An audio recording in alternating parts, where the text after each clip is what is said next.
Welcome to master politics. और ये एक तरीके से आपका एक फुल लेंथ मॉक टेस्ट है जो मैं गुजरात सेट पॉलिटिकल साइंस का 2021 का पेपर जून और दिसंबर 2021 का साइकिल का पेपर सॉल्व करने वाला हूँ।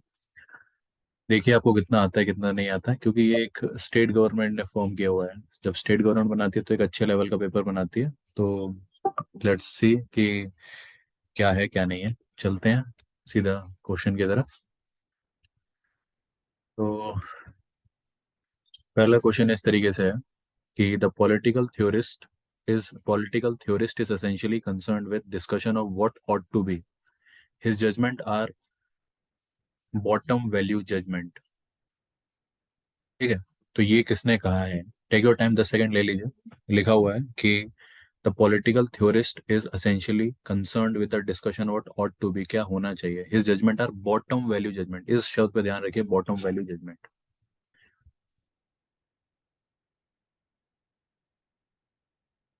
इसका राइट आंसर है अल्फ्रेड कोबन। अल्फ्रेड कोबन बात करते हैं बॉटम वैल्यू जजमेंट की। तो आपको ये याद रखना पड़ेगा। फिर ये आता है next question, match of the following का, कि इसमें से क्या आपको मैच करना है। पहला है पीटर लेसलेट, एल्फ्रेड कोबन। ठीक है।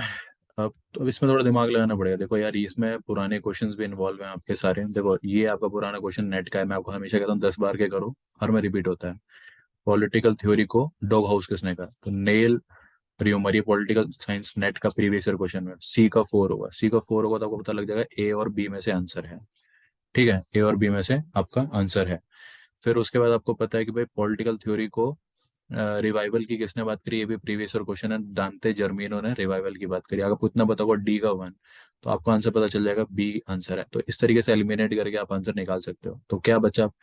पीटर लेसलेट बात करते हैं death of political theory. Political theory की डेथ की बात करते हैं Peter लेसलेट।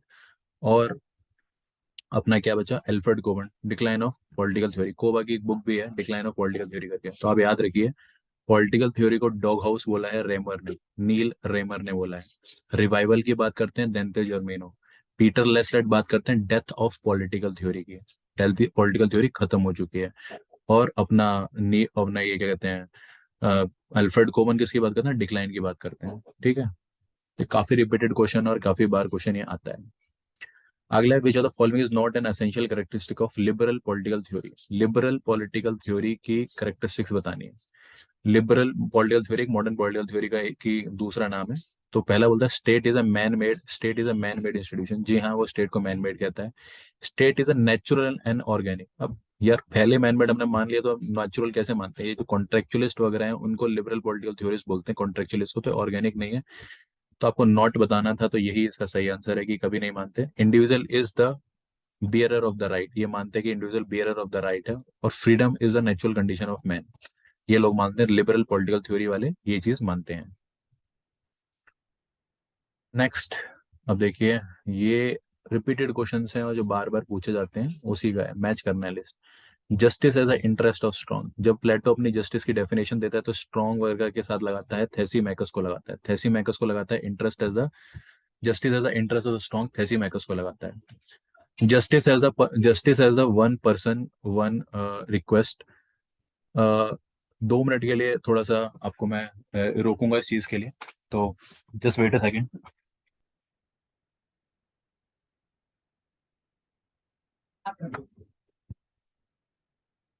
Sorry for the disturbance. तो स्टार्ट करते हैं। तो concept as the interest of strong, Thrasymachus ने इसको बोला था। Justice as the one person one duty, ये प्लेटो का है। ये नेट में बार बार पूछा जाता है। Justice as a entitlement, Robert Nozick.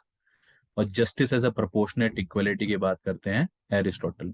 तो क्या हो गया? ए का 4 मतलब सी और डी। और बी का 3, बी का 3 एंड सी का 1 तो आंसर हो गया C. Justice as the interest of strong, Thrasymachus बोलता है justice as a one person one duty. Plato duty पर ज्यादा फोकस करता है। फिर justice as entitlement, Robert Nozick बात कर रहा है। प्रोपोर्शनेट इक्वलिटी की बात करते हैं एरिस्टोटल।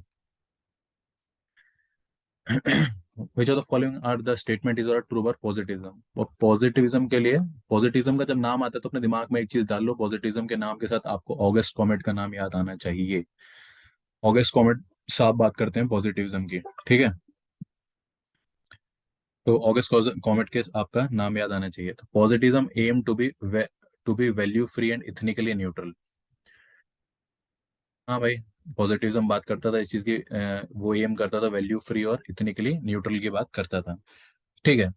फिर positivism pattern itself on the natural science in deciding about the right wrong. Positivism क्या बात करता है, नेचुरल साइंस की बात करता था कि उसी से साइंस से हम देखेंगे फैक्ट और उसके बिहेवियर पे देखेंगे क्या ये सही है या गलत है। ये बात करता था, ये बात करता था। ठीक है। Positivism is contented that statement are to be empirically tested by the observer observation to assess their truth of falsity.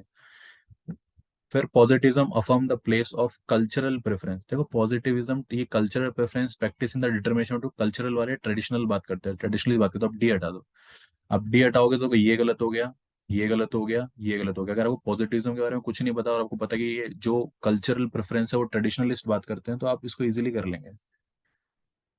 ठीक है। तो पॉजिटिज्म किसकी बात करता है, पॉजिटिज्म एम करता है वैल्यू फ्री इथनिक और न्यूट्रल की बात करता है। ये साइंस के ऊपर डिपेंड करता है कि साइंस से हम देखेंगे कि क्या सही है क्या गलत है, पर लेकिन एक कल्चरल प्रेफरेंस की बात नहीं करता है।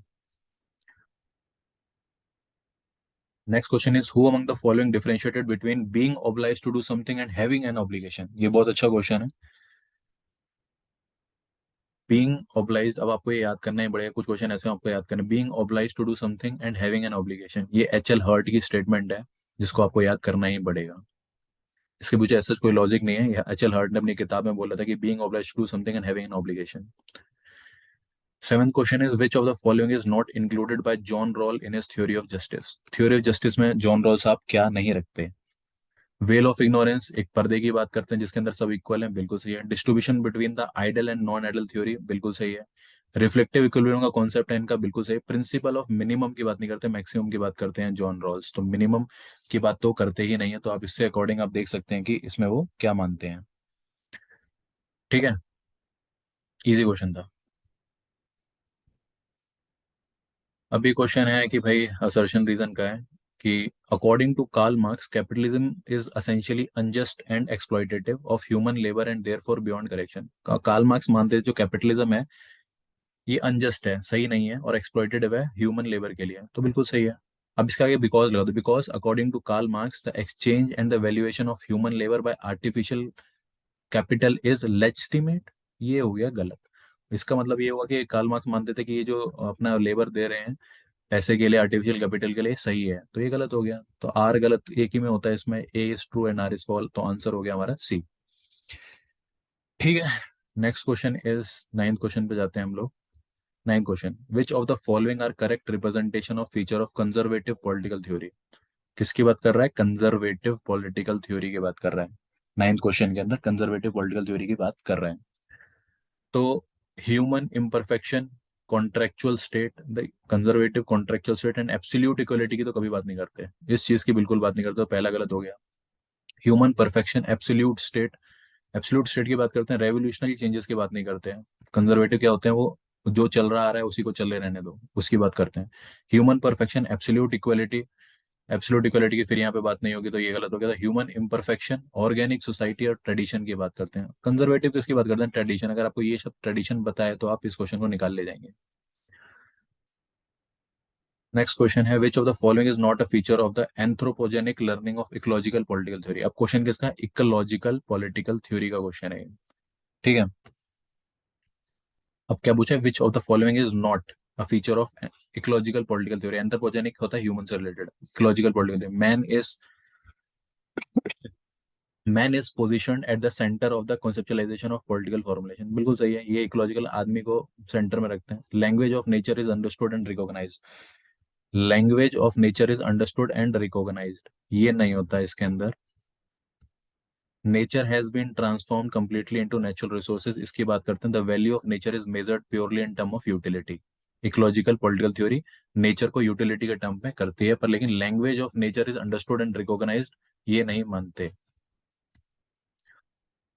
Next question is what is the which of the following is an advice given to Machiavelli to prince. तक मैकेवली जाना जाता है दो चीजों के लिए, मैकेवली के दो तीन क्वेश्चन आते हैं। मैकेवली ने वुमेन को फॉर्च्यून से किया, मैकेवली ने अपने प्रिंस को कहा कि तुम्हारे दो तरीके के बिहेवियर होने चाहिए, अपनी प्रजा के साथ अलग होना चाहिए और पर्सनल जो सोचते हो वो अलग होना चाहिए। फॉक्स और उसने लायन और फॉक्स की तरह मतलब चालाक भी होने चाहिए और लायन की तरह दूसरों को डराने वाले भी। तो इसका आंसर सीधा है कि उसने क्या बोला, मॉडरेट बिहेवियर रखो। मॉडरेट, ना ज्यादा तेज ना ज्यादा कम, जहां जरूरत पड़े वैसा यूज करो। ठीक है। द ऑब्लिगेशन ऑफ सब्जेक्ट, ठीक है, the obligation of subject to the obligation of subject to the sovereign is understood. देखो देखो, ये बहुत बड़े स्टेटमेंट, आपको एक वर्ड्स निकालने होते हैं, टेक्निक क्या है, आपको वर्ड्स निकालने। The obligation of subject to the sovereign, sovereign is understood to last as long and no longer, comma, the then power lasteth by which is able to protect them. तो आप यहाँ पे sovereign निकालो, sovereign is understood to a last. ये किसने बात करी है, मतलब कि सोवरन को उसने सारी पावर दे दी, और एक ही बंदा जो सोवरन को सारी पावर देता है वो है थॉमस हॉब लेवियाथन में। क्वेश्चन कितना भी घुमा देते हैं पर, लेकिन अगर आपको पता है कि कैसे सॉल्व होगा तो आप आसानी से कर सकते हैं। क्वेश्चन की तरफ चलते हैं। According to Rousseau, freedom is a reality when, free Rousseau के अकॉर्डिंग रियलिटी क्या है, मतलब फ्रीडम क्या है? People are represented by educated and political aware man, ना भाई वो तो रीजन के खिलाफ था। People directly and actually take part in the process of law making, ठीक है। People obey a sovereign leader committed to development of society, ऐसा नहीं मानता था, क्योंकि जो हमारा रूसो था वो क्या कहता था, डायरेक्ट वोटिंग में कहता, मतलब कि ये आपका टर्म यूज किया जाता है डायरेक्ट वोटिंग के लिए, मतलब कि लोगों को उसने कहा था कि हर किसी को बोला था कि वोटिंग में participate, sovereign proportional sovereignty. People have free and fair democratic election and, तो ये वाला है people directly and actually take part in the process of law making, तो डायरेक्ट डेमोक्रेसी की बात करता है रूसो। ठीक है। तो इसीलिए ये इसका आंसर है कि उसके लिए फ्रीडम क्या है, people directly and actually take part in the process of law making. मुझे एक्चुअली वर्ड याद नहीं आ रहा क्या बोल रहे हैं, और रूसो के लिए भी दिमाग से मेरे आउट ऑफ हो गया है कि क्या बोलते हैं, he is a father of that. और डायरेक्ट इलेक्शन के लिए रूसो जाना जाता है। बिलो आर टू स्टेटमेंट, आपको बताना है क्या सही है क्या गलत है। In Rawls theory of justice the right is prior to good, according to Rawls the loss of, because the according to Rawls the loss of the freedom for some is made just by the greater good shared by all। ठीक है भाई, ये बोल रहा है। तो पहला statement तो ठीक है, in Rawls theory just of justice the right, right is prior to good, उसने राइट को आगे रखा है।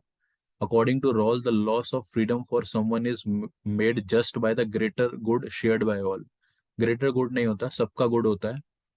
तो ये स्टेटमेंट हो जाता है आपका गलत। A is true and R is false. ठीक है।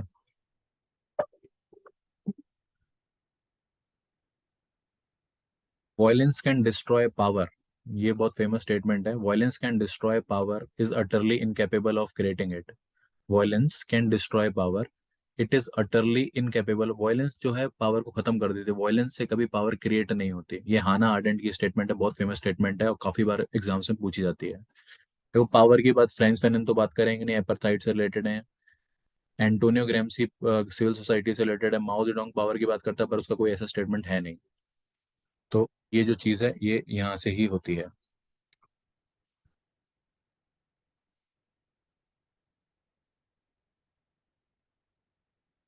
अब ये पूछ रहा है कि which among the following are the ideas advocated not, इसमें से क्या जॉन लॉक के आइडियाज नहीं है, उसने एडवोकेट नहीं किया। लिमिटेड सोवरेन स्टेट, बिल्कुल ठीक है। Guarantee of natural right of life liberty and labour, obligation to obey government based on freedom and consent, equal equal distribution of property, equal and equitable distribution of property. Locke साहब ने property को equal तो बोला ही नहीं, जिसने जितना कमाया वो उतना लेके जाएगा, बात खत्म।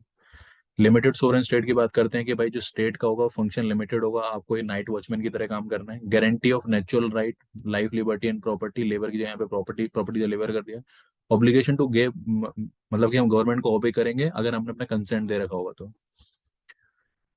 अब यहाँ पे आ गया भाई साहब, मैच ऑफ द फॉलोइंग।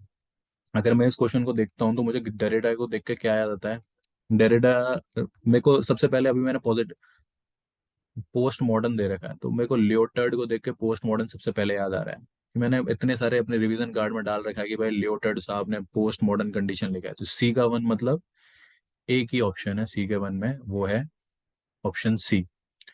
तो जैकस डेरिडा की किताब का नाम है ऑफ ग्रामेटोलॉजी आप याद कर लें इसको अगर नहीं पता तो।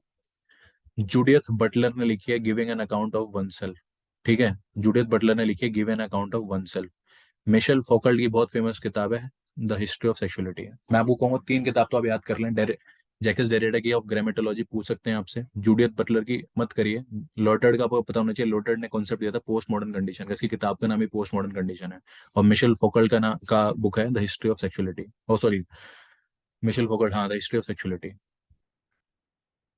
A person may cause evil to other not only by his action but by his inaction, and in either case he is justified accountable to them for the injury। इतना बड़ा कर रखा है। हार्म प्रिंसिपल पूछा, कुछ नहीं है। Harm principal किसका है? जीएस मिल का है। इतना बड़ा स्टेटमेंट दे दिया, कुछ नहीं है। पर्सन में कॉज एविल टू अदर, एक इंसान दूसरे को एविल कर सकता है not only by his action, अपने एक्शन से नहीं बट अपने दूसरों के इनडायरेक्ट एक्शन से भी कर सकता है। तो किसने दिया ये? सेल्फ डिटरमिन, दो प्रिंसिपल दिए हैं जीएस मिल का, उसमें हार्म प्रिंसिपल के बारे में बात कर रहा है इस क्वेश्चन में। विच of the following is not concern of French foreign political theory. इसमें से फ्रेंच फैनन जो हैं, जो एपरथाइड के फिलोसफर हैं, उन्होंने क्या नहीं माना? To justify the contribution of colonialism as a wheel of progress. देखो पहले ही दे दे यार।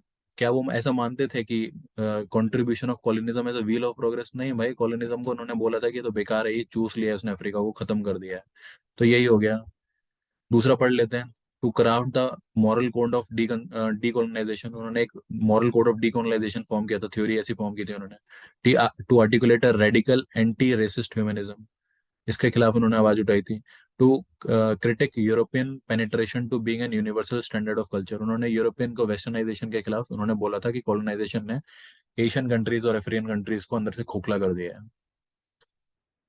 Which of the following thinker rejected the Marx understanding of scientific determinism by employing the theory of hegemony?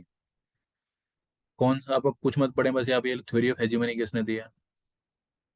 एक ही बंदा है जिसने थ्योरी ऑफ हेजिमनी दी, और marks हो गया एंटोनियो ग्राम्सी। एंटोनियो ग्राम्सी ने थ्योरी ऑफ हेजिमनी दी है। उसने कहा है कि वेस्टर्न कंट्रीज में या और सोशलिस्ट कंट्रीज में रेवोल्यूशन इसलिए नहीं आ पा रहा है क्योंकि उन्होंने क्या किया है, उन्होंने लोगों का कंसेंट ले लिया। अब लोगों का कंसेंट कैसे लिया है? एक उन्होंने एक ब्यूरोक्रेटिक क्लास बनाई है, एक हेजिमन क्लास, ब्यूरोक्रेटिक क्लास बनाई है, जिन्होंने उनका एक कल्चरली हेजिमन, एक ऐसा मेटा नैरेटिव क्रिएट कर दिया जिससे वो मानते हैं कि जिसने राजा ने जो काम कर रहा है वो सही कर रहा है। और किसके थ्रू कर रहे हैं?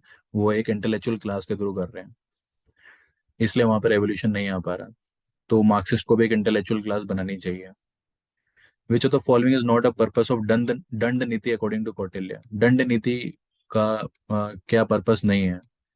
एक्विजिशन ऑफ एक्वायर्ड, एक्वायर्ड नहीं, एक्विजिशन ऑफ अनएक्वायर्ड, यही गलत है। आपको वो लेना चाहिए जो अनएक्वायर्ड है। आपको क्या लेना चाहिए? प्रिजर्वेशन ऑफ एक्वायर्ड करना चाहिए, ऑगमेंटेशन ऑफ प्रिजर्व्ड करना चाहिए, एक्विजिशन ऑफ एक्वायर्ड नहीं करना चाहिए। ये दंड नीति की है, और ये मेरे ख्याल से यूजीसी नेट में पूछा गया है ये। Who among the following identify nationalism in term of allegiance to land? किसने नेशनलिज्म को एज अ पितृभूमि और पुण्य भूमि के लिए किया? तो इसमें वीडी सावरकर ने लैंड को पितृभूमि और पुण्य भूमि के रूप में माना है। ठीक है।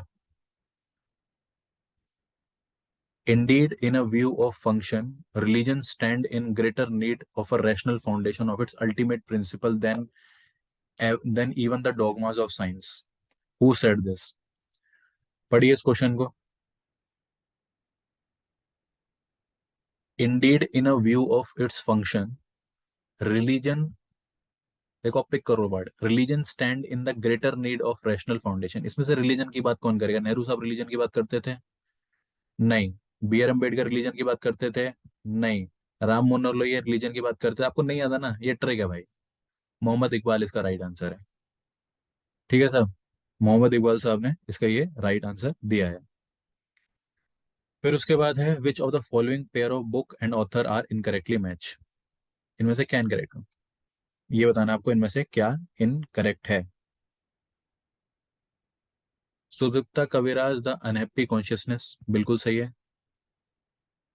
Atul Kohli the burden of democracy नहीं लिखा अतुल कोहली साहब ने। Burden of democracy Atul Kohli की किताब नहीं है। सुनील खिलनानी पूछी गई है, द आइडिया ऑफ इंडिया, ये नेट का क्वेश्चन है। पार्थ चटर्जी की किताब है I am the people. Burden of democracy Pranab Pradhan की किताब है। नोट कर लीजिए अगर आपको नहीं पता तो, burden of democracy Pranab Pradhan की किताब है। Which of the following book is और author of B R Ambedkar? Gulamgiri नहीं लिखी हुई है, गुलामगिरी मेरे ख्याल से वो दलित लीडर है, उनका नाम याद नहीं आ रहा मुझे। वाई आई एम दलित ये भी नहीं लिखी हुई है इन्होंने। उन्होंने देखो, आप ए हटा दीजिए, अगर आपको पता है गुलामगिरी इन्होंने लिखी है, ज्योतिबा फुले ने लिखी है गुलामगिरी, तो आप ए हटा दीजिए तो ये गया। बी सी सी सी डी। वाई एम दलित ये भी नहीं लिखे उन्होंने। अनटचेबल्स लिखी है उन्होंने, अगर को पता हो तो आपको, अनटचेबल्स उन्होंने लिखे, तो सी आपको पता है कि सी सही है, तो सी सब में आ रहा है। और पाकिस्तान और द पार्टीशन ऑफ इंडिया उन्होंने लिखे, तो आंसर है सी एंड डी। बी उन्होंने लिखी, वाई एम दलित नहीं लिखी। द अनटचेबल्स लिखी है, पाकिस्तान और the partition of India, B R Ambedkar की किताब है। 26वां क्वेश्चन की तरफ चलते हैं। मैच करना है आपको, ठीक है। Authors and books. चलिए साहब, अभी पूरा क्वेश्चन आ रहा है इधर। औरोबिंदो साहब ने सावित्री लिखी है, बिल्कुल सही है। मुझे नहीं पता तुजुल्फुल मुद्दीन, वैसे मुझे पता है राजा राम मोहन रॉय ने ही लिखा है। अबुल कलाम आजाद ने लिखी है India wins freedom. Sarojini Naidu का है कॉन्सेप्ट द गोल्डन थ्रेशोल्ड। अगर आप ये भी जानते हैं सावित्री, जो कि नेट में पूछा गया, देखो नेट का पिछला क्वेश्चन है, गुजरात में पेल दिया, कोई इशू नहीं है, कल को कई ये दोबारा क्वेश्चन आगे भी तुम्हें मिल जाएगा ये क्वेश्चन। तो आंसर हो गया इसका ए। औरोबिंदो घोष की सावित्री है, राजा राममोहन रॉय का तुल्फत उल मुअद्दिन है, अबुल कलाम आजाद की किताब का नाम है इंडिया विन फ्रीडम, और इंडिया स्ट्रगल ऐसी पूछी जाती है, अगर आपको कंफ्यूज करने के लिए, लिख दो वो बोस की किताब है। सरोजिनी नायडू का कॉन्सेप्ट है द गोल्डन थ्रेशोल्ड का। फिर है एक स्टेटमेंट जो आती है आपके सामने।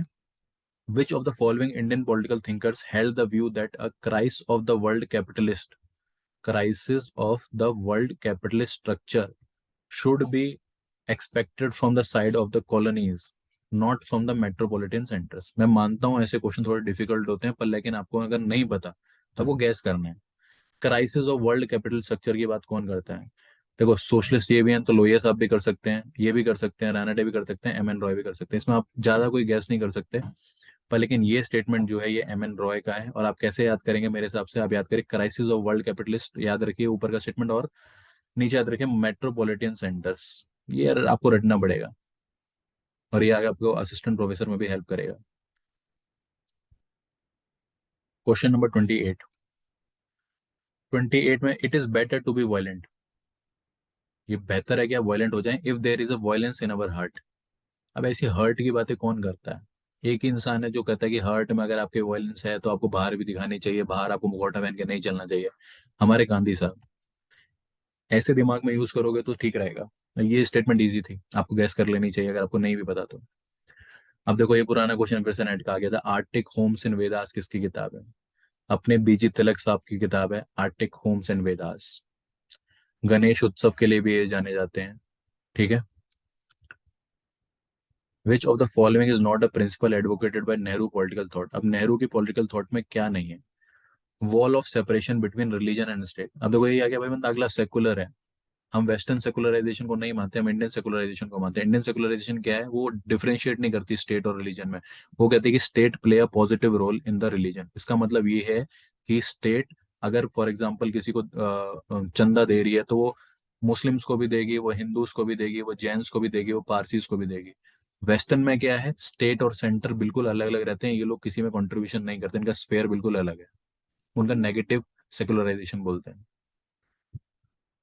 अब ठीक है, क्वेश्चन नंबर 31। 31 क्या कहता है? विच among the following approach basically involve studying of production? अब क्या बोल रहा है देखिए, studying of production and trade and there relation with law, custom and government.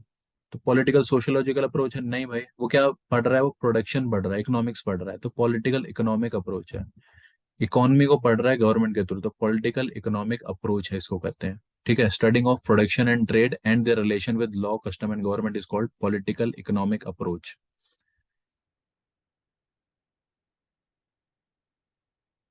Arrange the following books. Chronologically आपको अरेंज करनी है इन किताबों को। देखो ये क्वेश्चन है थोड़ा डिफिकल्ट, ना आपको शायद मेरे ख्याल से इसके नाम पता होंगे, मतलब कि ऑथर्स के मतलब पता होंगे तो बहुत अच्छा है। तो age of nationalism by Hans Kohn, पहले आप ये नाम याद कर लीजिए, आपको आगे मैच ऑफ द फॉलोइंग में आ सकते हैं। कंपैरेटिव पॉलिटिक्स और development approach, Almond and Powell की। Framework for political analyst, David Easton की किताब है। अब एंड थ्योरीज ऑफ डेवलपमेंट, ठीक है। तो मेरे को पता है ये फ्रेमवर्क डेविड ईस्टन पहले आया गैलमैन अप्रोच से। नॉर्मल पता है मुझे थ्योरेटिकल एलिमेंट पहले डेविड ईस्टन साहब आए फिर एलिमेंट, तो थर्ड के बाद सेकंड आना चाहिए। तो ये देखो सेकंड थर्ड के बाद आ गया, ये गलत हो गया। सेकंड पहले आ गया, ये भी गलत हो गया। अब दो में थर्ड पहले है और सेकंड, थर्ड और सेकंड, और थर्ड और फर्स्ट। अब इन दोनों में आप गैस कर सकते हैं क्या करेंगे, फोर्थ बाद में आएगा, मतलब थ्योरीज ऑफ डेवलपमेंट सबसे लास्ट में आएंगे, डेवलपमेंट की थ्योरी सबसे लास्ट में आएंगी। तो थर्ड के बाद सेकंड आना चाहिए, क्योंकि तुरंत ही डेविड ईस्टन के बाद एल्मंड एंड पॉवेल मतलब कि कंटेम्पररीज थे। आपको ये पता होता तो आप इससे थोड़ा बहुत आइडिया लगा के कर सकते थे कि इसका आंसर सी है। मुझे भी डेट नहीं पता, पर मुझे इतना जरूर पता था कि डेविड ईस्टन पहले आए हैं देन एल्मंड से, तो मैं दो क्रॉस कर सकता था इससे। What according to Gabriel element is one of the input function? Input function देखो ये जो तीनों दे रखे हैं, रूल मेकिंग, रूल एप्लीकेशन और रूल एडजुडिकेशन, ये आउटपुट फंक्शन है। तो एक है इंटरेस्ट आर्टिकुलेशन, ये है इनपुट फंक्शन। ठीक है, चार इनपुट फंक्शन है, चार आउटपुट फंक्शन है। अब ये इसको हमें क्रोनोलॉजिकली अरेंज करना है, कैसे है देखो। अब फीडबैक सबसे लास्ट में आना चाहिए, ये तो मानते हैं आप लोग। अगर आप मैं इसको देखूंगा फीडबैक लास्ट में किस में आ रहा है, सी या डी, ऊपर वाले हो जाते हैं कैंसिल। अब या तो सी पहला होगा या डी पहला होगा। सी है रूल ऑफ लॉ और दूसरा है ड्यू प्रोसेस ऑफ लॉ। अब आपको इतनी चीज पता होनी चाहिए कि ड्यू प्रोसेस लॉ बाद में इवॉल्व हुआ है। Due process law of law क्या कहता है कि भाई equal should be compared equally and unequal should be compare equally. अब एक रेस में मैं एक सही इंसान को और एक विकलांग इंसान को दौड़ाने दूंगा, तो क्या वो इक्वल होंगे? नहीं होंगे। पर लेकिन अगर मैं विकलांग को एडवांटेज दे दूं कि भाई तू इतना मीटर आगे से भागेगा, तो यहाँ पे ड्यू प्रोसेस ऑफ लॉ लगता है। तो ड्यू प्रोसेस ऑफ लॉ बाद में आया और अपना रूल ऑफ लॉ पहले आया, तो मुझे अगर ना भी पता होगा तो मैं इस तरीके से एलिमिनेट करके इसका आंसर निकाल दूंगा। अब आ गया भाई, ये तो बहुत इजी क्वेश्चन है, क्वेश्चन नंबर 35। 35 बहुत इजी क्वेश्चन है, देखते हैं इसमें क्या है। देखो भाई, आयरन लॉ ऑफ ऑलिगार्की तो सबको पता है, पिछला क्वेश्चन है। सी का वन, सी का वन लगाते आपके पास आंसर आ गया, और आपको कुछ देखना नहीं है। इनपुट आउटपुट अप्रोच किसकी है? डेविड ईस्टन की है। स्ट्रक्चरल फंक्शनल अप्रोच किसकी है? गैल्बेल एडमंड की है। सर्कुलेशन ऑफ एलिट का कॉन्सेप्ट किसने दिया है? वेलफेड पैरेटो ने दिया है। तो आंसर हो गया इसका बी, इजी क्वेश्चन। अब सी राइट मिल्स की किताब है एक, पावर एलिट। अब सी राइट में पूछ रहे हैं कि इन्होंने ये जो स्टडी की है कौन से देश में की है। तो सी राइट मिल जो थे वो अमेरिका से रिलेटेड था, यूनाइटेड स्टेट ऑफ अमेरिका के ऊपर उन्होंने एलीट की बात करी। उन्होंने कहा है अपनी इस किताब में कि तीन तरीके के एलीट है अमेरिका में। सबसे पहले कौन सी? पॉलिटिकल क्लास, दूसरी मिलिट्री क्लास, और तीसरी कैपिटलिस्ट क्लास। इन तीनों को मिला के वो पावर एलीट का बोलते हैं। German term herrenvolk, herrenvolk was use in 19th century. इस जर्मन टर्म हेरन वॉल्क का मतलब क्या है? इन 19th सेंचुरी में जब वहां पे एक जैसे जर्मनी में डिक्टेटरशिप आ गई थी, तो वहां पे क्या कर मानते थे, वहां पे कॉलोनिज्म को ठीक मानते थे। तो was use for the colonialism, colonialism के लिए यूज की जाती थी ये शब्द Herrenvolk. Herrenvolk is use for the colonialism in the 19th century Germany. अब ये क्या है? According to Benedict Anderson, nationalism emerge in Europe with the start of industrial revolution. बिल्कुल सही है, बेंडिक्ट एंडरसन ये मानते थे, because industrial GDP led to increase in GDP in Europe. दोनों स्टेटमेंट सही है, पर लेकिन इसका कोई मतलब नहीं। इंडस्ट्रियल रेवोल्यूशन के बाद जीडीपी बढ़ गई यूरोप की, ये सही है, पर लेकिन नेशनलिज्म का इससे कोई कंसर्न नहीं है, तो हम क्या लगाएंगे? Both are true but it is not correct explanation of A. तो आप ये जान लीजिए बेंडिक्ट एंडरसन ने क्या बोला था, नेशनलिज्म को उन्होंने किससे मतलब कि मिलाया था? इंडस्ट्रियल रेवोल्यूशन से मिलाया था। ठीक है।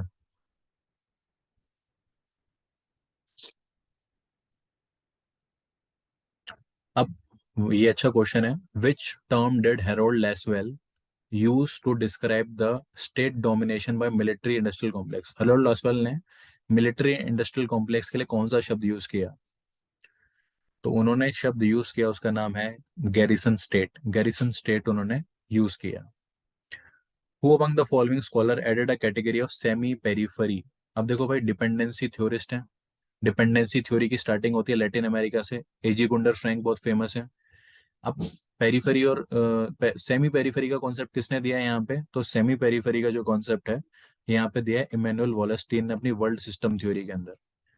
इमैनुअल वॉलस्टीन ने अपनी वर्ल्ड सिस्टम थ्योरी के अंदर सेमी पेरिफेरी का दिया है। वरना जो अपने एजी फ्रैंक हैं वो कोर और पेरिफेरी की बात करते हैं। समीर आमिन जो है over development state, under development state की बात करते हैं। ठीक है, और तीसरे डिपेंडेंट है कैल्सो फुर्टाडो, सैन डॉन्टोस करके हैं, वो भी डिपेंडेंसी स्कूल से रिलेटेड हैं। अब क्या बताना है कि former secretary general of UN Kofi Annan propounded the idea of humanitarian intervention. अब यूएन में क्या है कि humanitarian intervention, what did he implies that intervention in a state to prevent violation of human right in a state, बिल्कुल सही है। उन्होंने ये बोला था कि ह्यूमन राइट कहीं पे वायलेट हो रहे होंगे तो हम इंटरवेंशन कर सकते हैं, यूएन इंटरवेंशन कर सकता है मिलिटरली उस देश में। Who is the author of the book globalization and its discontent? मैंने अपने यूजीसी रिवीजन कार्ड में ग्लोबलाइजेशन का एक पूरा कार्ड दे रखा था, उसके अंदर मैंने आपको समझा रखा था कि इसमें किसने क्या दिया है। तो ये किताब बहुत फेमस है, ग्लोबलाइजेशन एंड डिसकंटेंट, और इन नेट में भी पूछी जाती है, जोसेफ स्टिगली की किताब है। ठीक है, फ्रेंच के ये बंदे थे, अमृत सेन ने भी इनके साथ बहुत काम किया है, जोसेफ स्टिगलेर। असर्शन रीजन का एक क्वेश्चन आ चुका है, तो देखते हैं क्या है। European Union is described as post Westphalian. Post Westphalian का मतलब क्या होता है? नेशन स्टेट बनना। मॉडर्न स्टेट बनने का मतलब होता है पोस्ट वेस्टफेलियन। तो ठीक है, European Union is described as post Westphalian because Maastricht Treaty created an entity called European Union to which member state have partly transferred their power. Maastricht treaty sign होते हैं जिससे यूरोपियन यूनियन बनता है, और उसके अंदर लोगों ने, यूरोपियन यूनियन संघ ने अपनी पावर डिस्ट्रीब्यूट कर ली। बिल्कुल सही है, both A and R correct and its explanation is correct. Question number 44, what is the following statement is true? अब ट्रू स्टेटमेंट बतानी है। Realist theory of international relation give importance to the role of international organisation. नहीं भाई, release international organisation को मानते ही नहीं, वो power को मानते हैं। Theory of complex interdependence is derive from the existence of European community. ठीक है। Liberal approach to the international relation promote the theory of balance of power. नहीं, बैलेंस ऑफ पावर रिलिस्ट करते हैं। New liberal theory, new liberal institution bring out the futility of institution and international. वो futility नहीं, इनकी importance लाते हैं, तो ये भी गलत हो गया, तो एक ही बचा। Theory of complex interdependence is drive from the experience of European community. अब मेरे को कमेंट करके बता दो कि भाई मैंने इतनी बार बताया है कि ये कॉम्प्लेक्स इंटरडिपेंडेंस का किसका कॉन्सेप्ट है। अब इंटरनेशनल सोलर अलायंस के ऊपर क्वेश्चन है। What is international solar alliance? It is an alliance made by G seven. नहीं भाई, हमारे यहाँ पे हेडक्वार्टर है यहाँ पे गुड़गांव में इसका। It is an alliance made by the जी20। नहीं, it is an alliance made by tropical country to promote efficient consumption of solar energy. बिल्कुल सही है। ये ट्रॉपिकल कंट्रीज मतलब 30 डिग्री, 23 30 डिग्री तक ऊपर, 30 डिग्री तक नीचे, इक्वेटर के ऊपर नीचे जितनी भी कंट्रीज आती हैं उनको इसके अंदर रखा गया। बाहर की कंट्रीज भी आ सकती हैं, ये नहीं कि सिर्फ ट्रॉपिक के अंदर, ट्रॉपिक के बाहर भी आ सकती हैं, ताकि हम सोलर एनर्जी का सस्टेनेबली यूज कर सकें। और इसका हेडक्वार्टर गुड़गांव में, आप याद रखिएगा। Which of the following statement is true? The number of inter state war has increase substantially after the end of cold war. हाँ, काफी सारी हुई हैं। लिमिटेड वॉर, ठीक है, limited war is the war that end in just few days. नहीं। Separatist conflict strengthen the territorial integrity of the, नहीं भाई, वो स्ट्रेंथन नहीं करते, सेपरेटिस्ट अलग होने की बात करते हैं स्टेट से। सेपरेटिस्ट वो होते हैं जो स्टेट से अलग होना चाहते हैं। जैसे सेपरेटिस्ट मूवमेंट जम्मू कश्मीर में चल रहा था, नॉर्थ ईस्ट में चला। Insurgency is a form of inter state war, ये सही है। इंसर्जेंसी क्या होती है? स्टेट के अंदर वॉर हो रही है, उसको बोलते हैं सिविल वॉर की तरह, उसको इंसर्जेंसी बोलते हैं। ये परफेक्ट आंसर है, मतलब कि सबसे सुटेबल आंसर ये लगा मुझे। अब ये मैच करने हैं अप्रोचेस आपको।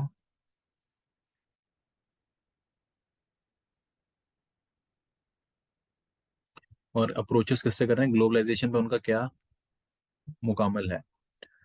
तो भाई मैं सबसे बड़े पकड़ूंगा, मुझे कुछ नहीं पता, मैं एनवायरमेंटल को पकड़ूंगा। एनवायरमेंट में क्या है? 1 2 2 3 4 दे रहा है। एनवायरमेंट की बात कौन कर रहा है? यहाँ से पढ़ते हैं, 4 से पढ़ते हैं। It is inevitable, irreversible and desirable. नहीं कर रहा। It result in ecological destruction, तो डी का 3 होना चाहिए 100%। तो मेरे पास दो ऑप्शन आ जाते हैं, सी या डी।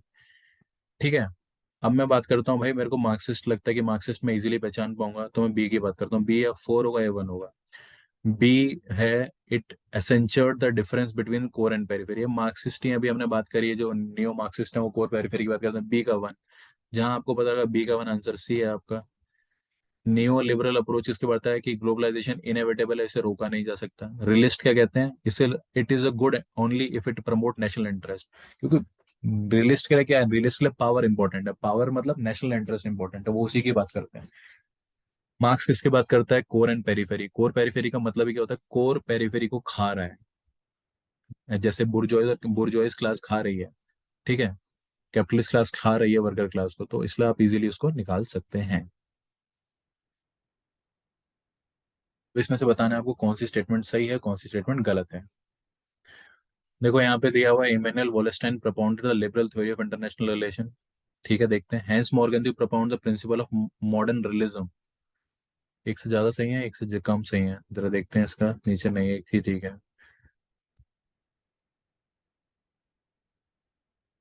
ठीक है, अब देखो क्या मैं पहले काट सकता हूँ। एंटोनियो ग्राम्सी ने कोर पेरिफेरी की बिल्कुल बात नहीं कर रही है। Woodrow Wilson propounded theory of balance of power, dichotomy करी थी। Hans Morgenthau propounded the principle of modern realism. सबसे सही है कि भाई हैंस मॉर्गेंथ्यू ने मॉडर्न रियलिज्म की बात करी थी, तो 48 का आंसर, जिससे मैं बिल्कुल श्योर हूँ कि हाँ भाई इसमें मैं गलत नहीं हो सकता, तो यही है। इमैनुअल वॉलेस्टाइन ने लिबरल थ्योरी ऑफ इंटरनेशनल नहीं की थी, वर्ल्ड सिस्टम थ्योरी उन्होंने बनाई थी। Woodrow Wilson propound the theory of balance of power, नहीं। अब एक नेक्स्ट क्वेश्चन आ जाता है 49। Three principle governing the negotiation of GATT continue to be the principle governing the negotiation of WTO too, which are they? कौन से ऐसे तीन प्रिंसिपल हैं जो गेट और WTO में सिमिलर हैं? क्वेश्चन ये पूछ रहा है। Decision by simple majority, acceptance और rejection of entire agreement, introducing the agenda for negotiation every year. ये गलत हो गया। ये पढ़ो, डिसीजन बाय कंसेंसस, एक्सेप्टेंस और rejection of the entire government, complete agenda of previous round before moving to the next round. ये दोनों में कॉमन है। Which of the following statement is true? इसमें से बताना है आपके क्या सही है। Habermas authorise the book imperialism the highest stage of capitalism. भाई ये लेनिन की किताब है, ये इसका उससे कोई मतलब नहीं है। Kenneth Waltz politics among nation, Morgenthau की किताब है। सी है क्या कहते हैं, Robert Keohane authorise the book new realism and critic. बिल्कुल सही है, new realism and critic Robert Keohane की किताब है। The modern world system John Mearsheimer ने नहीं लिखी। Indian peace participated in which of the following peace keeping missions. India ने कॉन्गो के पीस कीपिंग मिशन में पार्टिसिपेट किया था, ये बहुत फेमस है। Which of the following countries does India have 2+2 dialogues? 2+2 dialogue क्या होते हैं? फॉरेन मिनिस्टर और डिफेंस मिनिस्टर के बीच में डायलॉग होते हैं। Which of the following country does India have 2+2 dialogue? अब तो ये अब तो यूएस के साथ ही है। यूएस के साथ है, जापान के साथ है, रशिया के साथ है, ये आप याद रखिए इनको। India has accepted the Tibetan refugees because India is not a signatory of 1951 UN refugee convention to its 1963। ठीक है, इंडिया हैज एक्सेप्टेड द, हाँ बिल्कुल, दलाई लामा साहब रह रहे हैं हमारे पास। Because India is not signatory to 1951 UN refugee convention, ये भी ठीक है, पर लेकिन इसका आंसर मतलब ये एक्सप्लेन नहीं कर रहा हमने क्यों किया है। हमने तिब्बत रिफ्यूजी को ह्यूमन ग्राउंड पे दिया है, पर इसका मतलब ये तो नहीं कि हमने रिफ्यूजी कन्वेंशन साइन नहीं कर रखी तो हमने ह्यूमन ग्राउंड पे कर दिया, तो इसका सेंस नहीं बन रहा। तो दोनों सही है, पर लेकिन इसका एक्सप्लेनेशन सही नहीं है। आर्टिकल 51 डीपीएसपी का है, याद इतनी बार पूछा जाता है, किस लिए होता है? प्रमोशन ऑफ इंटरनेशनल पीस के लिए होता है। ये promotion and maintenance of international peace and security article 51 है, डीपीएसपी है। 51A से आपके फंडामेंटल ड्यूटीज चालू हो जाते हैं, तो ये कई बार पूछा जाता है, तो याद रखें। 42nd अमेंडमेंट से जो भी डीपीएसपी आए हैं उनको बार बार पूछा जाता है। Which of the following is not included in the Sino India treaty of 1954? Sino India treaty of 1954 में क्या क्या नहीं माना जाता? Respect for international law and treaty obligation, अब ट्रीटी साइन हुए तो इतना तो मानेंगे। Peaceful settlement of international dispute, ये नई क्लॉज रखा गया था, क्योंकि चाइना ने अपना ये रवैया रखा था उस टाइम पे कि हम कब्जा कर लेंगे, करना है तो नॉन इंटरफेरेंस था, म्यूचुअल नॉन एग्रेशन था। अब ये कुछ भाई ये पूछे जाते हैं कि भाई T-80 टैंक्स कहाँ से हैं? T-80 टैंक्स सोवियत यूनियन से हैं। मिराज कहाँ से है? मिराज फ्रांस से हैं। और विराट कहाँ से है? यूनियन से हैं। तो ए का थर्ड, तो आपका आंसर इसी से आ गया, अगर आपको पता है तो। बी का वन और सी का second. India object to China economic corridor. हम सीपैक को क्यों मना करते हैं? क्योंकि सीपैक जो है वो एक पाकिस्तान के डिस्प्यूटेड एरिया से निकलता है, उसका नाम है गिलगित गिलगित बलिस्तान एरिया से निकलता है। It passes through a Gilgit Baltistan an area under de facto occupation of Pakistan but claim by India as its territory. इसलिए हम सीपैक के खिलाफ हैं चाइना के, और हमारा कोई मतलब नहीं है। Which of the following is an effort of the Indian US nuclear deal of 2005? 2005 की डील का क्या एफर्ट इफेक्ट था? इफेक्ट ये था कि हमें भाई Indian civilian reactors come under the international verification regime. इसमें आपको याद रखना है कि डिफेंस वाले मिलिट्री रिएक्टर नहीं आएंगे, और इंटरनेशनल जो सिविलियन जो होंगे, सिविलियन रिएक्टर्स होंगे वो आएंगे, मिलिट्री वाले नहीं, सिविलियंस जो होंगे उसको आईएईए उसको उसकी देखरेख कर सकता है, उसको चेक कर सकता है। India and Soviet Union signed a treaty of friendship and agreement in August 97, correct? Because emergence of the Washington, Beijing, Islamabad axis and brewing trouble in East Pakistan in late 1960 changed the strategic scenario in South Asia. दोनों सही है। हमने sign इसीलिए किया था क्योंकि भाई हम बांग्लादेश पे हम जब अटैक हेल्प कर रहे थे उनकी बांग्लादेश की, तो यूएस वाज अगेंस्ट, यूएस हमारे खिलाफ था क्योंकि सेंटो का पार्ट था पाकिस्तान और यूएस को सपोर्ट कर रहा था, तो इसलिए हमें उससे हेल्प लेनी पड़ी। जैसे इसका एक्सप्लेनेशन भी ठीक है। Which of the following is an important outcome of the visit of prime minister Rajiv Gandhi to China. अब देखो लड़ाई के कम से कम काफी टाइम बाद, 65 की वॉर के बाद 1988 में राजीव गांधी चाइना जाते हैं। उसका क्या हुआ था कि agreement on joint working group on boundary dispute पे, एक जॉइंट वर्किंग ग्रुप क्या होता है कि कुछ आपके स्पेसिफिक लोग कुछ हमारे स्पेसिफिक लोग मिलकर बैठेंगे और उस पर डिसीजन लेंगे ग्रुप के ऊपर क्या है क्या नहीं है। ठीक है। फिर उसके बाद है given below are two statement, one level assertion and other is reason. Assertion और रीजन का क्वेश्चन है। Constitution of India established a republican democracy in place of colonial and monarchial president system. बिल्कुल ठीक है। Because Indian anti colonial national movement pave the way for its emergence and revolution. ठीक है हमारा, हमने इसलिए इसको रिपब्लिक रहा क्योंकि हमने देखा कि भाई पिछले जो लीडर्स थे हमारे ऊपर ऐसे काबिज हो गए थे जैसे हमारे हुकूमत कर रहे हैं हमारे ऊपर बिना किसी रूल के, इसलिए हमने ऐसा किया था। ठीक है। ठीक है, अब ये कुछ ऑथर्स हैं और उनकी बुक है, ये सुबह भी मैंने क्वेश्चन डाला था, थोड़ा छोटा कर लेते हैं ताकि इसका मैच ऑफ द फॉलोइंग कर सकें अच्छी तरह। ठीक है। देखो मेरे को ये जो स्टेटमेंट है ना, the DPSP as a dustbin of sentiment, ये आपकी लक्ष्मीकांत में दिया हुआ और ये दिया है टीटी कृष्णचारी, जिसने ये पढ़ा हुआ है वो पूरा क्वेश्चन कर लेगा। डी का वन एकमात्र इसमें है। ग्रेनवेल ऑस्टिन ने क्या बोला है कि the constituent assembly was one party body in essential core one of the party. तो टू इसका है, ए का टू है। आर के नारायण ने क्या बोला है, it is not the constitution which has failed, but हमने कॉन्स्टिट्यूशन को फेल किया। ये आर के नारायण साहब की स्टेटमेंट है। डी स्मिथ बोलता है minorities are natural custodian of secular state. ठीक है। एक मिनट का थोड़ा डिस्टरबेंस होगा आपके लिए, तो भाई आराम से।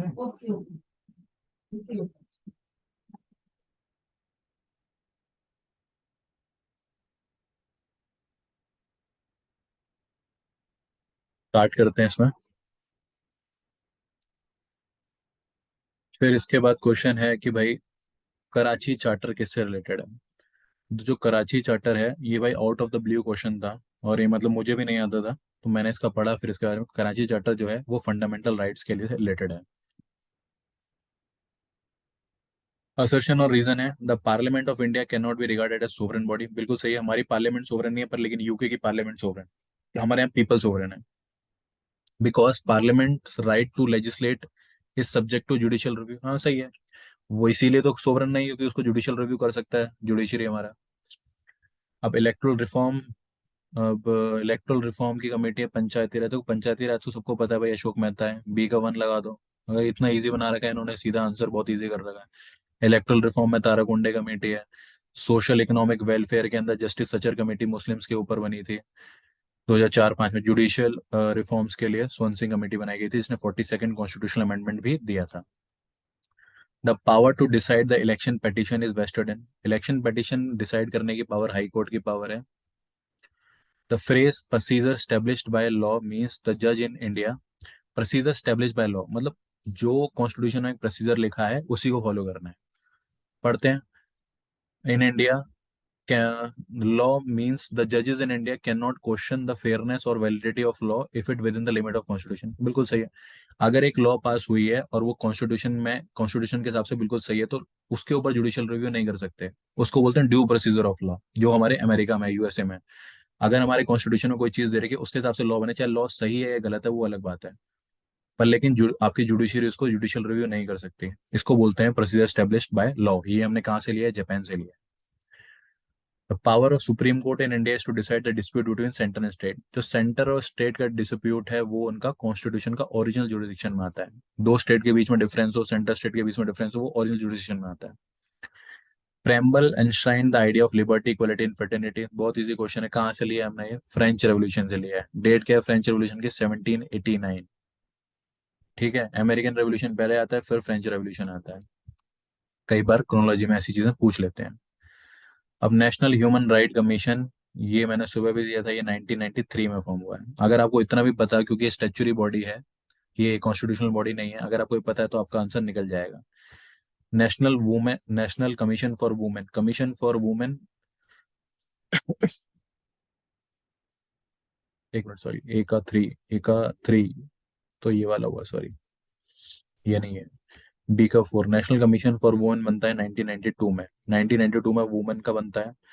सी, नेशनल कमीशन फॉर माइनॉरिटी बनता है मई 1992 में। नेशनल कमीशन फॉर एसटी जो बनता है वो लेट, बहुत काफी लेट बनाया था, 2004 में बनाया गया था।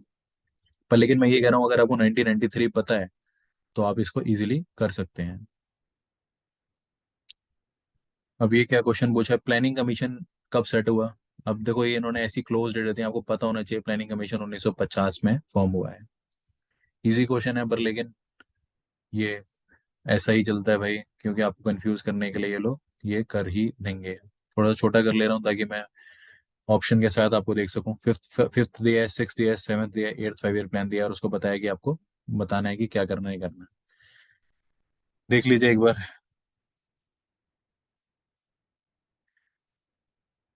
जो फिफ्थ ईयर प्लान था, इसमें हमारी जो प्राइम मिनिस्टर थी, उन्होंने गरीबी हटाओ का नारा दिया था, इंदिरा गांधी ने। रिमूवल पॉवर्टी एंड जस्टिस, ये मुझे पता है।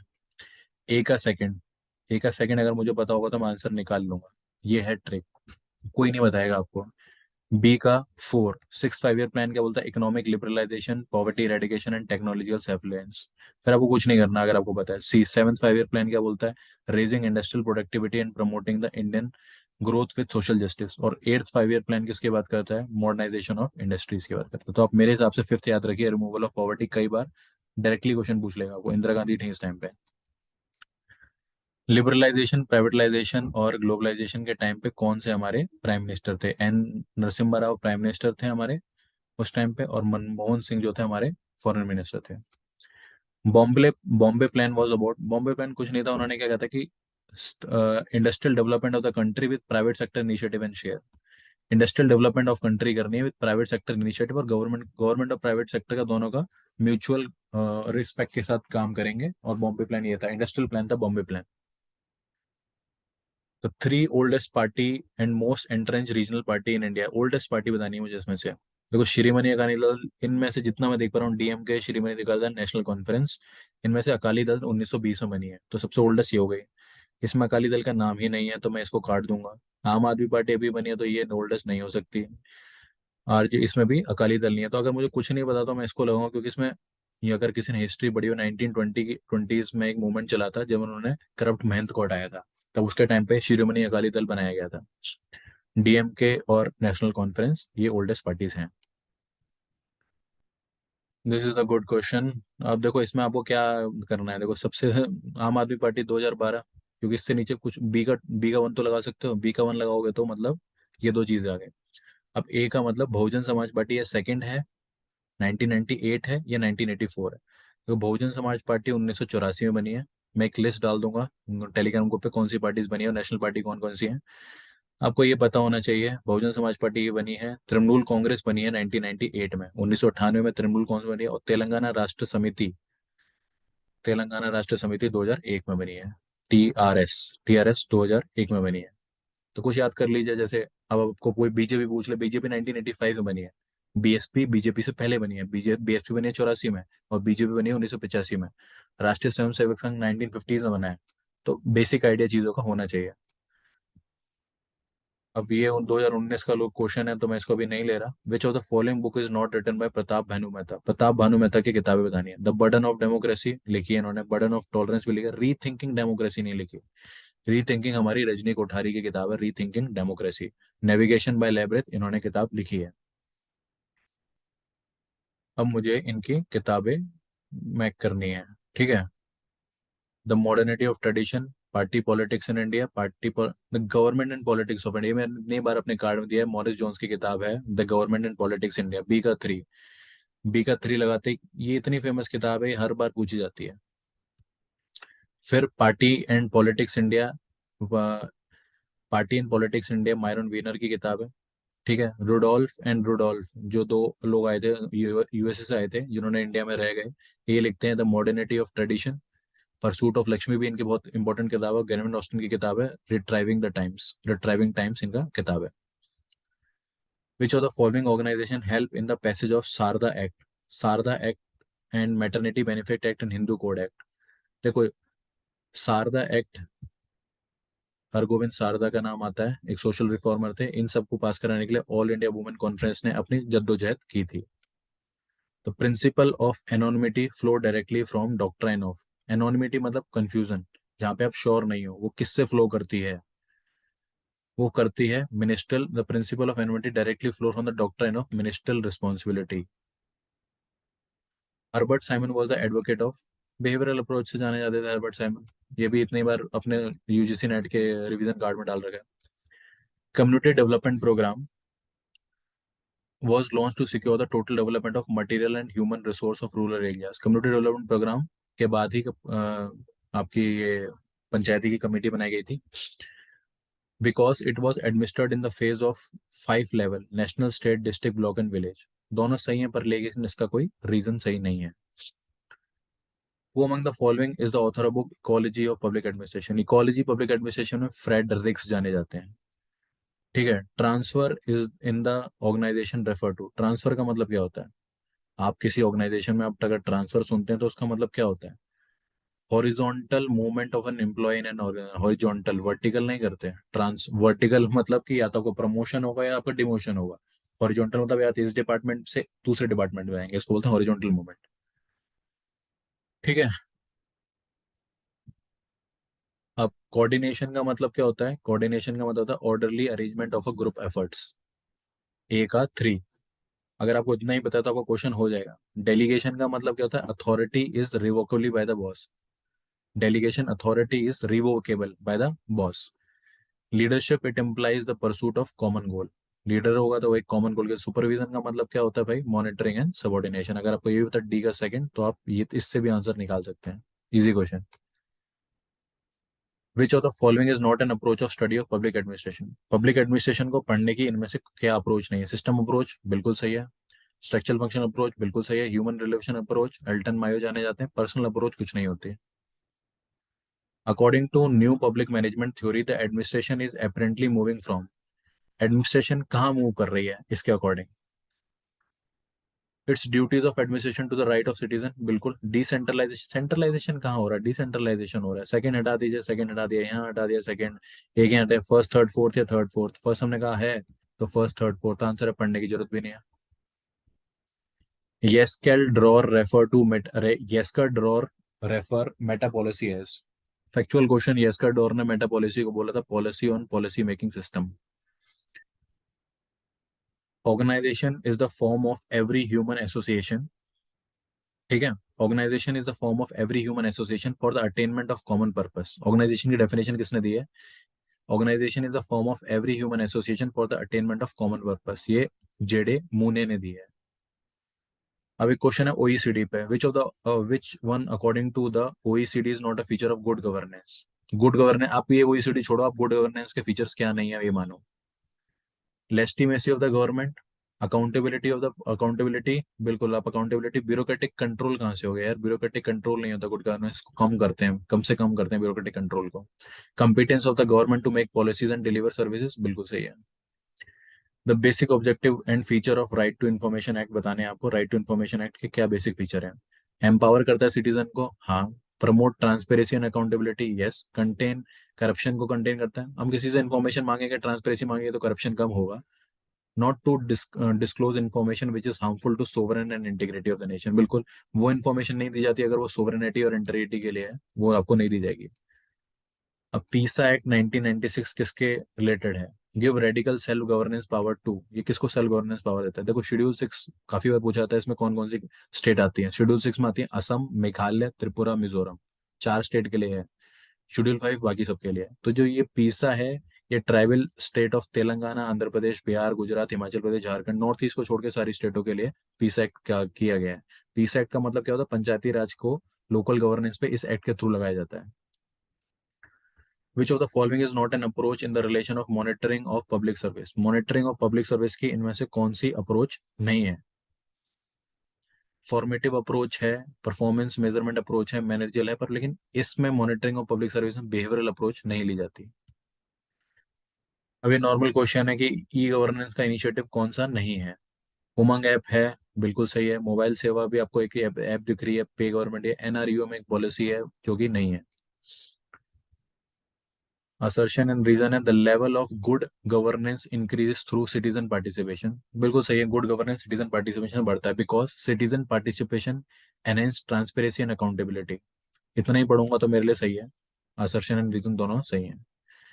Which of the following does not fall under the NITI Aayog? NITI Aayog का क्या काम नहीं है? पॉलिसी एंड प्रोग्राम फ्रेमवर्क करता है, कोऑपरेटिव फेडरलिज्म की बात करता है, ग्रैन्युलर वेस्टर्न बात करते हैं, cooperative federalism, monitoring and evaluation करता है, पॉलिसी डिसीजंस, मेरे ख्याल पॉलिसी डिसीजन हाँ नहीं करता ये, पॉलिसी डिसीजंस नहीं बनाता ये, पॉलिसी फ्रेमवर्क करता है, डिसीजन नहीं बनाता है। अब ये क्वेश्चन है 98। तो मैं सबसे पहले क्या देखूंगा? आरडीपीएस है, टीडीपीएस है। टीडीपीएस टारगेटेड, टारगेटेड में दोनों को किया जाता है, मतलब पुअर और नॉन पुअर दोनों को रखा जाता है टारगेटेड में। तो मैं बी का 3 लगाऊंगा। बी का 3 किस में है? ए और बी में है। फिर मैं अंत्योदय किस लिए होता है? अंत्योदय होता है सबसे गरीब के लिए, पुअरेस्ट ऑफ पुअर। सी का मैं 1 जाऊंगा। सी का 1 जाऊंगा तो मेरे पास आंसर आ जाएगा इस चीज का। ए का 4 है। आरडीपीएस किस लिए है? बैकवर्ड ब्लॉक्स के लिए है। ठीक है। और डी किसके लिए? डी मतलब अन्नपूर्णा स्कीम किसके लिए? D is for the senior citizen, आप याद रख लीजिए। विच among the following is not a component of Sevottam model? Sevottam model citizen charter, yes. Excellence in bureaucratic control, यार सेवोत्तम चार्टर मतलब सिटीजन चार्टर, उसमें ब्यूरोक्रेटिक कंट्रोल की बात होगी ही नहीं। 2-3 क्वेश्चन बहुत इजी डाल रखे हैं। सर्विस डिलीवरी हाँ, पब्लिक ग्रीवेंस हाँ। Which of the following is the mechanism used to exercise judicial control over the administration? Judicial control over the administration कैसे होता है? जुडिशियल रिव्यू से होता है, जी हाँ। रिट से होता है, हाँ। पीआईएल से होता है, हाँ। प्री पब्लिक पॉलिसी मेकिंग, ये तो काम लेजिस्लेचर्स का है, तो जुडिशियल कंट्रोलेशन नहीं हो पाता। तो first second third is the answer. ये मैंने सॉल्व कर दिया गुजरात सेट का 2021 का पेपर, आपका आंसर की यहाँ से मिल जाएगी।